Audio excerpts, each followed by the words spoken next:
Don't take advice from your mama. Before y'all cuss me out, hear me out. Do not take advice from your mother. What do I mean by that? When I said advice, it depends on what I'm talking about. Listen to me in this context. If you're from a poor family, if you're from a poverty home, your mom broke, your father broke, everything, right? You're the chosen one. You're the chosen one. You finally did what you're supposed to did, and you start making a lot of money. For example, you're making 20,000-30,000 a week, a month, right? 20,000-30,000 a month. And I see this happen with my own two eyes before, right? So, we respect our parents. So the first thing we do is we go back to them and we say, Mom, Dad, I start making this amount of money and I want your opinion on what to do with it. Stop right there. Have your dad or your mom ever made 30,000 in a month? No? Okay. They're working all their life, right? I know this is a little controversial. I know it is. But if they never make 20 to 30,000 a month in their life, you cannot take their advice. I said it. You can take their advice on how to do other things, like being a good parent, making sacrifice for your kids, and doing a whole bunch of other stuff. But when it comes to that financial decision, it is always tough on people. It is always difficult on a lot of people to swallow that pill. Why? Because it's your parents, you respect them. But put all the emotion aside for now, right? Put all the emotional situations aside. You think those are the best people to ask for advice? We are mama's boy and all of that good stuff, our mama's girl. You think we going to our parents to make a financial decision for us is the smartest thing? If your parent fit this category. I'm not talking to one of them that are well off. I'm not talking to y'all. I'm talking to one of them who coming from the dirt and coming from the struggle. Those are the people I'm talking to, right? So leave your comment down below. Please don't forget to like, comment, and subscribe, right? So why would you take advice from them? Why would you take advice from somebody who never did it before? That's my question. I know it's your mama. I know it's your father. And I know it's a very sensitive, because mama is always right or daddy's always right. Yes, that's true in certain situations. But the first thing your parents gonna look out for is to make sure you're safe. They're not giving you a decision based on the best advice or the best thing they can come up with. They're giving the advice based on you being safe, you being in that little nutshell, because they don't know anything outside of that, and you can't blame them. They never experienced those type of money, so how can they help you to make that type of decision? No, you need to go to somebody, an advisor or somebody, or whoever you know, I don't know your circle, to ask what's the best decision to make with this money. Because at the end of the day, your mama can't tell you what to do with it. She never had it. She'll do her best. She don't mean you wrong, but she can't do it.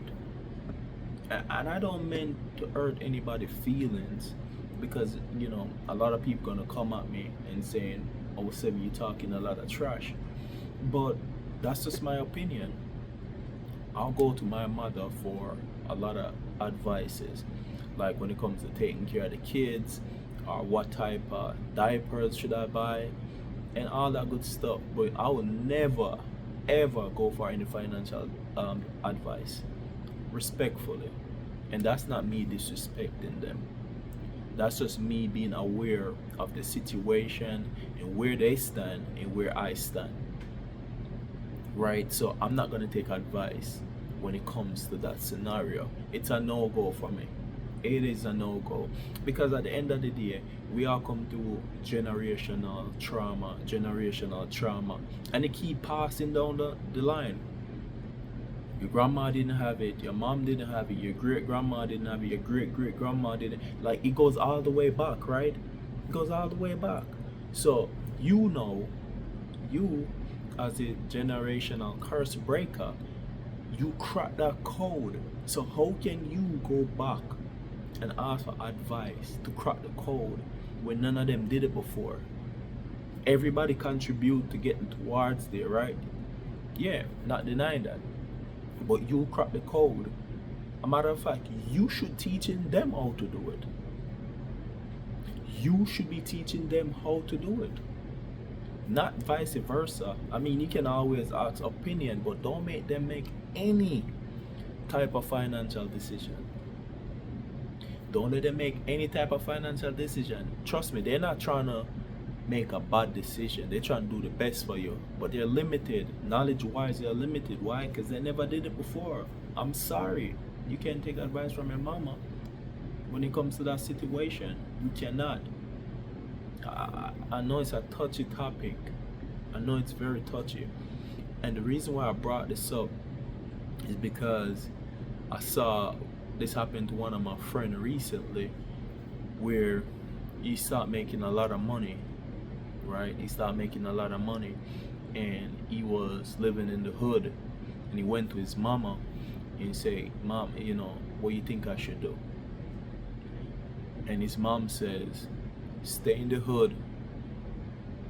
Granted, this guy buy a new car and everything. Stay in the hood and save up some money, then you can leave." No. And then he got robbed, right? He got robbed because thinking about you're in the block, right? In the hood or in the ghetto, and you have a brand new car on the block, and everybody else think is rugged, and you go into an old apartment with a brand new car, people gonna know what you're doing. So he got robbed. What he should have did was, since you're making all that money, you should have take yourself out the environment. Isn't that what we all want? Isn't that what we all want? To move out the environment. It's not like he wasn't making enough money to move out, right?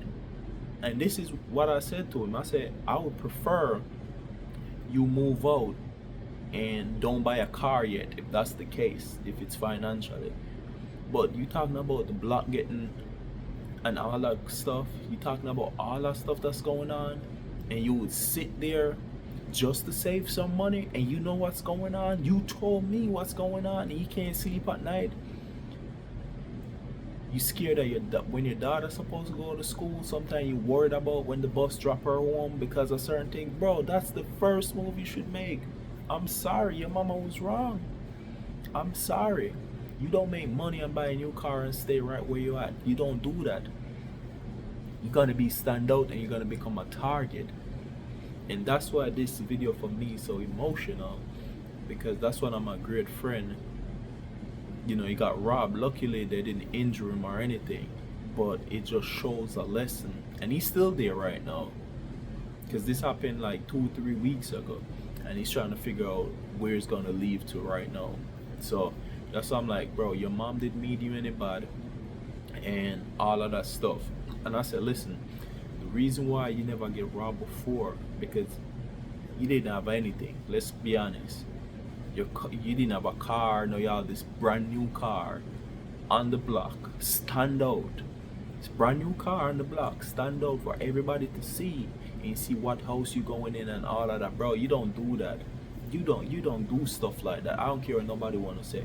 You make some money, get out the situation. That's the first thing you do. Remove your family out the situation and build from there. A lot of y'all gonna bash me for this, but that's just my opinion. That's just my honest opinion. You move from out the block where it's dangerous for your kids and your mother and your family.